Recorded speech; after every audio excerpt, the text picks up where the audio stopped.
So it seems like Ireland's on your mind for a trip, huh? 10 million visitors a year. I know, right? Can't be wrong. To sort through all that info, well, we're looking at this Love Ireland newsletter you sent over. Oh, interesting choice. Yeah. It's really focused on community, I think. Definitely. Even beyond the travel tips. Yeah, like almost a, Did you notice that? yeah, like a club. Yeah. A club for Ireland fans. Yeah. They even want help Yeah. naming babies. That's right. But Yep. okay. Travel advice, right? Yeah. They really push for those shoulder seasons, Yeah. like March to May, September to November. Right. Avoid those summer crowds, right? Smart. What about you, your travel plans? It's a good strategy, I think. Yeah, Especially yeah, for like yeah. a more authentic, less crowded, Right. But Yeah, requires some flexibility, of course. of course. The newsletter also says, Okay. if you do go during peak season, Okay. consider those less traveled spots, Yep. like Northern Ireland. Ah. Any interest there? Maybe. I haven't Yeah. really looked into Northern Ireland. Okay. I'm more into the Republic, honestly. Sure. But one thing that caught my eye Okay. was this travel planning hub thing. Yeah. It's like a one-stop shop Okay. for planning the whole trip, they say, Right. with input from locals and all that. It's smart. That's a good way to handle that Right. information overload problem, Right, right. Instead of all those websites, guidebooks, Yeah. you've got a resource tailored to you. Exactly. It's not just generic. Right. They even mention like tailored tour options, Uh-huh. which could be helpful Yeah. for someone like me, kind of overwhelmed. Right. What do you think? I think it can be Yeah. incredibly valuable, Mm. especially for first-timers. Right. Or those looking beyond the, usual tourist The stuff. beaten path, yeah. Having an expert curate an itinerary can save you time, less stress, Right. more authentic, Right. unique experiences. Yeah. But Yeah. it depends on their expertise, Right. And trustworthiness True. of the people giving the recommendations. That's a good point. Yeah. They do seem to highlight Yeah. local connection a lot. For Yeah. example, at the bar section, Okay. they highlight a video Right. of Yeah. a tap dancer in a pub Yeah. really leaning into that energy, Right. That classic No. trope. Yeah. But does it resonate, Yeah. with travelers? Does it feel Well, authentic or yeah. cliche? I'm not sure. I like that they're trying to convey Sure. the atmosphere, the vibe, Right. but Yeah. maybe there's a more nuanced way. Right. Yeah. They also have this around the web section Okay. with links to articles Okay. about all sorts of Irish travel stuff. Yeah.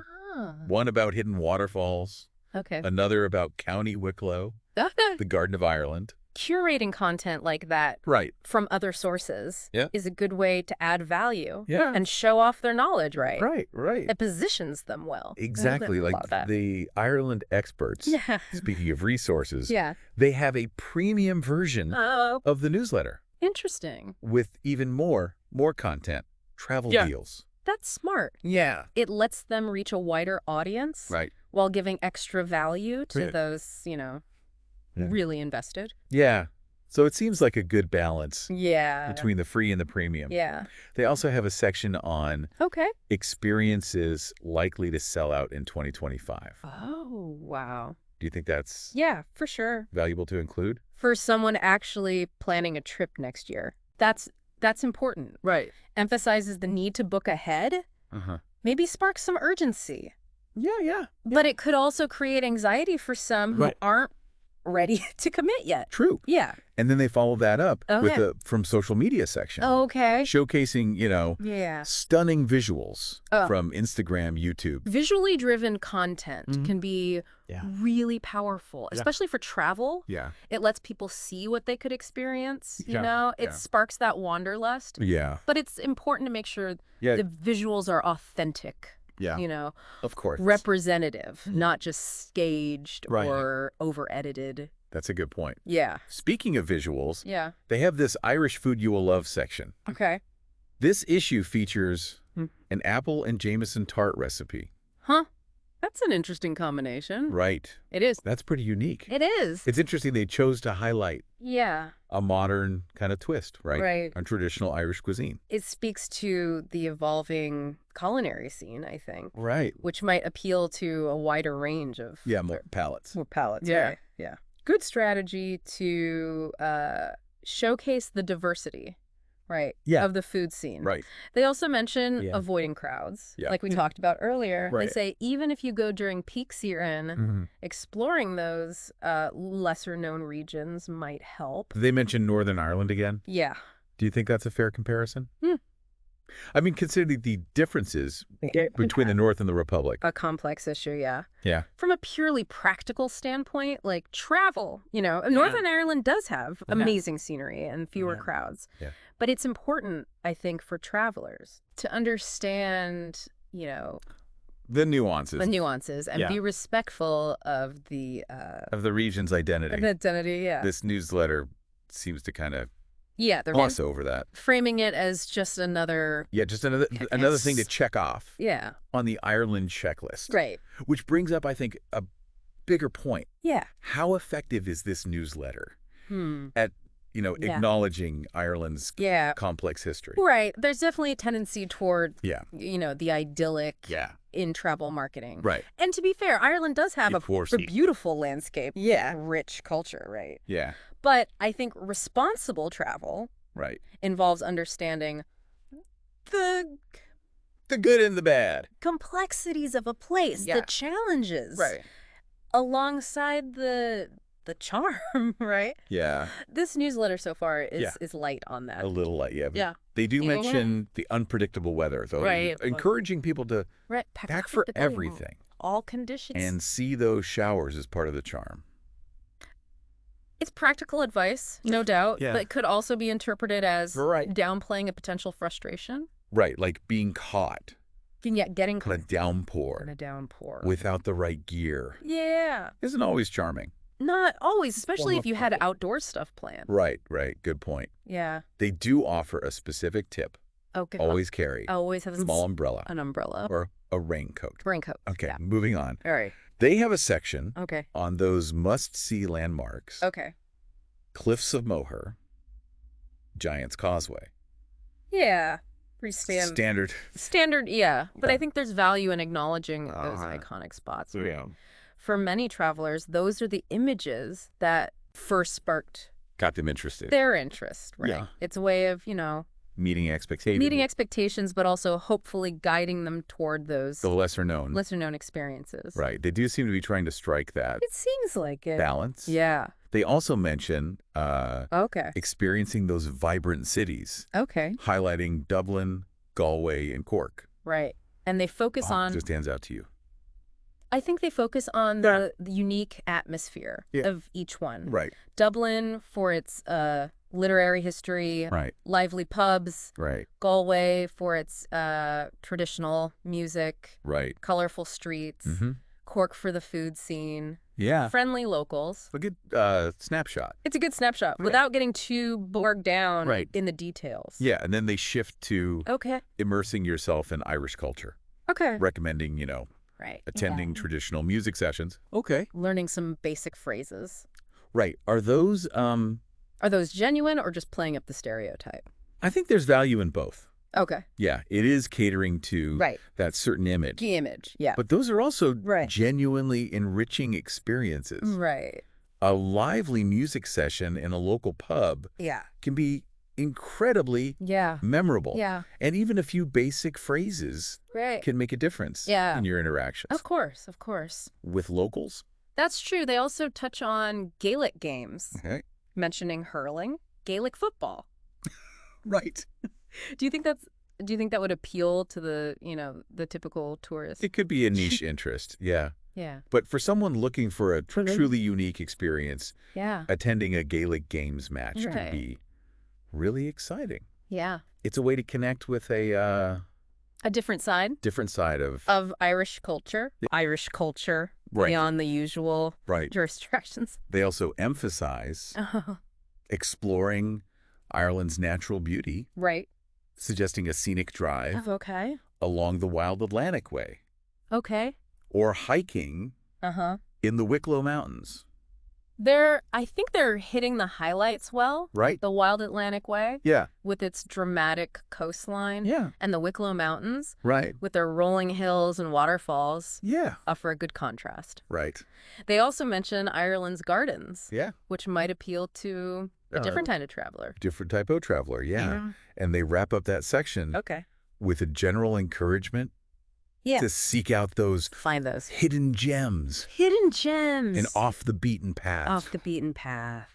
Experiences. That's a good way to inspire further exploration, you know. Right. Encourage travelers to go beyond the guidebook. Beyond the guide, yeah. And discover their own connection to Ireland. To Ireland, yeah.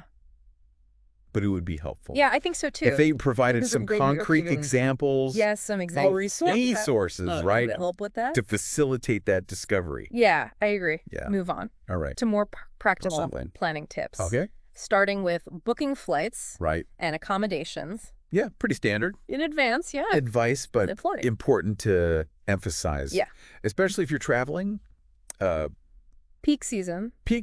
Or have specific needs. Specific preferences. Right. Booking in advance can. Booking ahead. Save money. Save money. Make sure you have. And ensure you have. The place you want. What you want.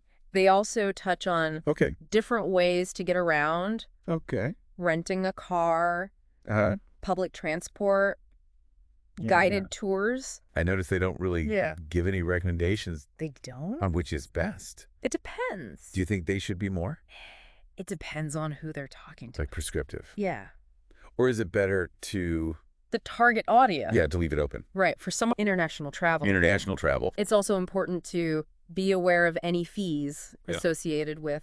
with cards abroad. Cards abroad. And to have a backup plan. Right. In case, you know... In case one doesn't work. One doesn't work, then they touch on safety and health. Okay. Suggesting checking travel advisories. Right. Packing necessary medications. What? Do you Are they addressing anything specific to Ireland? Yeah, are they? Or is this just general travel advice? It seems to be more general advice, which is fine, but it might be good to mention any specific concerns, you know, related to Ireland. Related to Ireland, like, for example, healthcare or types of crime. Right. Good point. Yeah. They do recommend being aware of your surroundings, especially in crowded areas. Which is always good advice. Always good advice. Yeah. They also touch on communication. Okay. Suggesting checking roaming charges. Right. Considering a local SIM card or using Wi-Fi.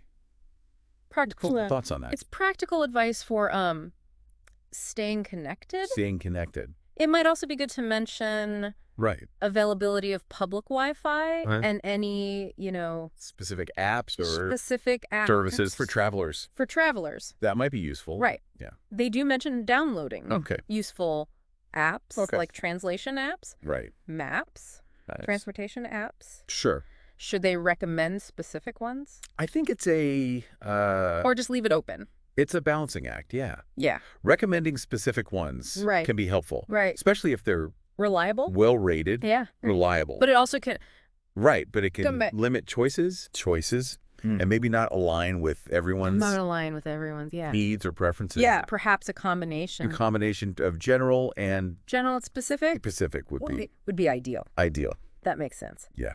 They also recommend learning a few basic phrases, which we talked about earlier. We did. And then they move on to packing advice, suggesting layers of clothing, comfortable walking shoes, a raincoat, and umbrella. Solid advice for Ireland's unpredictable weather. It might also be good to mention any specific items, you know, that might be useful in Ireland. Yeah. But not necessarily. But not everywhere else. Yeah. Right. Like a waterproof bag for hiking. Yeah. Or warm hat and gloves for the... cooler months. Yeah. Right. They do mention a universal adapter. Right. Which is good to remember. Always good. For international travel. Yeah. But overall, it seems pretty generic advice. Generic. Anything else you think they should? Maybe some items specific to activities if they're promoting hiking. Right. Mentions sturdy boots. Yeah. Or a small waterproof bag for boat trips. Right. It's about, you know... tailoring the advice. Just tailoring it. To the experience. Yeah, now they have a section on respecting Irish culture and customs. Okay. Which seems to be like... pretty basic. The basics, like... Tipping. Tipping. Yeah. Dressing appropriately. Dressing appropriately. Anything missing, you think? It's a bit surface level. They could go deeper into the nuances, like the importance of storytelling in Irish culture. Yeah. Or the etiquette around pubs, social gatherings. It's about going It's about going beyond the transactional into the heart of what makes Ireland unique. Right. Yeah. I see what you mean. Yeah. They do mention learning some Irish phrases again. Right. Which is a nice gesture. It is. Even if most travelers won't. Right. They won't. Make the effort. Then they talk about interacting with locals. Right. Emphasize being friendly, approachable. Asking for recommendations.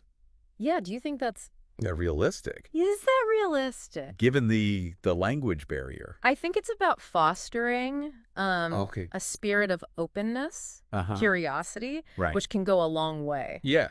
Even if you can't fully... The communication is limited. And honestly, most Irish people are incredibly welcoming and helpful, even if you mess up. Butcher their language.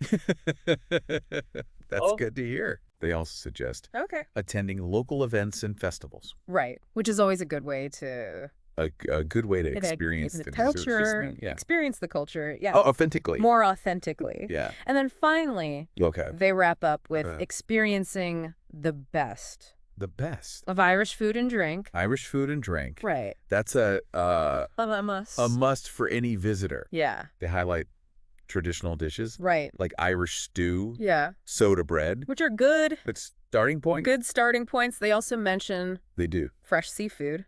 Which is a strong point. Strong point. Of Irish cuisine. Irish cuisine, yeah. But they seem to focus a lot. Right. On that stereotype, you know. That's a stereotypical. Guinness and whiskey. Guinness and whiskey. Are they missing an opportunity to showcase? I think so, yeah. There's definitely a diverse, growing culinary scene. Yeah. That goes beyond the, beyond the pub fare. The pub fare. Right. They could highlight. Some newer restaurants. Craft breweries.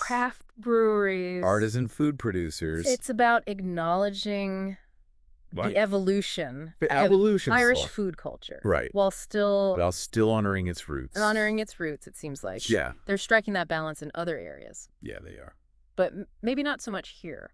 Maybe not so much there. What's your overall impression of the Love Ireland newsletter? I think as a resource. It's a mixed bag. Yeah. There's a lot of practical info. Right. And they clearly... They have a passion for Ireland. Ireland. But it leans heavily on the... the romanticized bitch. And misses some chances. Misses some opportunities. To go deeper. Into the culture and history. I agree. It's a good starting point. But maybe not. Not the most nuanced. Yeah, not the most nuanced. Or comprehensive guide. Yeah. That travel planning hub they offer. Right. No, might provide more personalized in-depth advice. Right. Yeah. For anyone who wants to learn more. Yeah, I'd recommend I would too. Subscribing to the newsletter. Yeah. And see if it, fits their... resonates with their... travel style. They do offer a free version. Right. So it's low risk. To get a taste of their approach. At the very least, it's a reminder that planning a trip to Ireland should be enjoyable. Enjoyable. It's about embracing that that sense of adventure. Letting the magic of the Emerald Isle unfold. Well said. And who knows? Yeah. Maybe that's the whisper you'll hear. Maybe. A call to explore. To connect. To discover your own. Your own piece of Ireland. That's a beautiful way to put it. Thank you. To our listener, as you plan your Irish adventure. Yeah. Keep that whisper in your heart. Keep it in your heart. And if you're looking for guidance. And inspiration. A little inspiration. Check out the Love Ireland newsletter. Check it out. Happy travels.